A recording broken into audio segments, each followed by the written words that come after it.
Why, how now, Orlando? Where have you been all this while?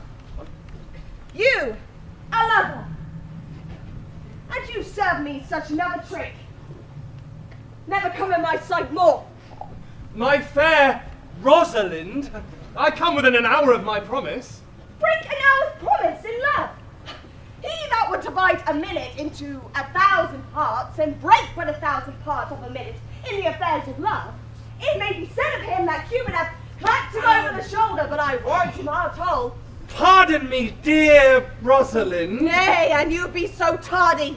Come no more in my sight. I had as lief be wooed of a snail. Of a snail? I of a snail. Am I your Rosalind? It pleases him to call you so.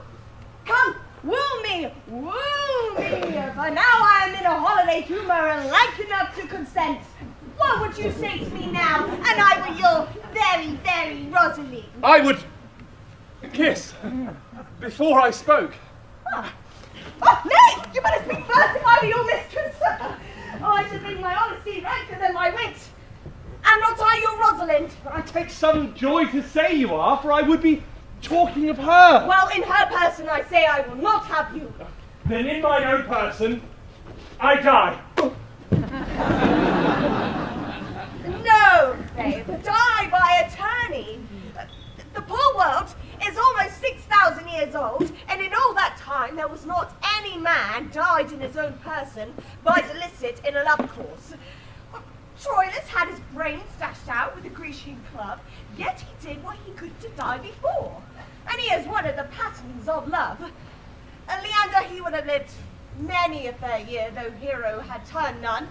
And not being for a hot midsummer's night, for good youth, he went but forth to wash him in the Hellespont, and being taken with the cramp, was drowned. But these are all lives. Men have died from time to time, and worms have eaten them. But not for love.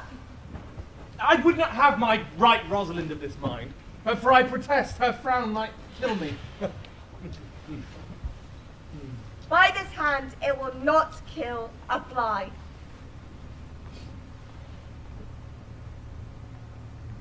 But, come now, I'll be your Rosalind in a more coming on disposition, and I'll speed what you will, I will grant it. Then love me, Rosalind. Oh, yes, faithful I, Fridays and Saturdays and all. And wilt thou have me? I, and 20 such. What sayest thou? Why, you're not good. I hope so. Why then can one desire too much of a good thing? Come, sister. You should be the priest and marry us. Give me your hand, Orlando.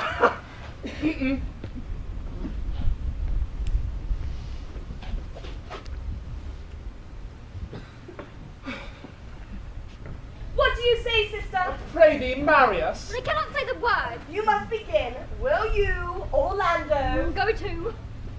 Will you, Orlando, have to wife this Rosalind? I will. But when? Why now, as fast as she can marry us? Then you must say, I take thee, Rosalind, for wife. I take thee, Rosalind, for wife. I do take thee, Orlando, for my husband. Now tell me how long you would have her after you had possessed her. Forever. And a day. Say a day without the other. No, Orlando. Men are April when they woo, December when they wed. Maids are maids when they are maids, but the sky changes when they are wives. I'll be more jealous of thee than a Barbary cock pigeon over his hen, more giddy in my desires than a monkey. I will weep for nothing, and I will do that when you are disposed to be merry. I will laugh like a hyena at that when thou art inclined to sleep. Oh, but will my Rosalind do so? By my life, she will do as I do. Oh, but she is wise. Well, she cannot have the wit to do this. The wise and the waywarder make the doors upon a woman's wit, and it will at the casement. Shut that and twill out the keyhole. Stop that, 'twill fly with the smoke out of the chimney. A man that had a wife with such a wit, he might say, wit with a wilt. Nay, you might keep that check thought till you met your wife's wit going to your neighbour's bed. And what wit could wit have to excuse that? Married to say she came to seek you there. You should never take her without her answer unless you take her without her tongue. Oh, that woman that cannot make her fault a husband's occasion, let her never nurse her child herself, for she will breed it like a fool. For these 2 hours, Rosalind, I must leave thee. Alas! Dear love, I cannot like these 2 hours. I must attend the Duchess at dinner. By 2 o'clock, I will be with thee again. I go your ways. Go your ways! I knew what you prove. My friends told me as much, and I thought no less. 2 o'clock is your hour.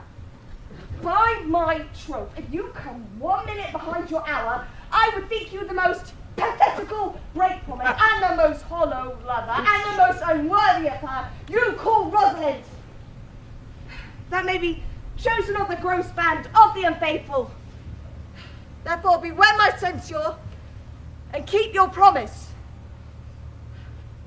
With no less religion than if thou wert indeed my Rosalind. So adieu.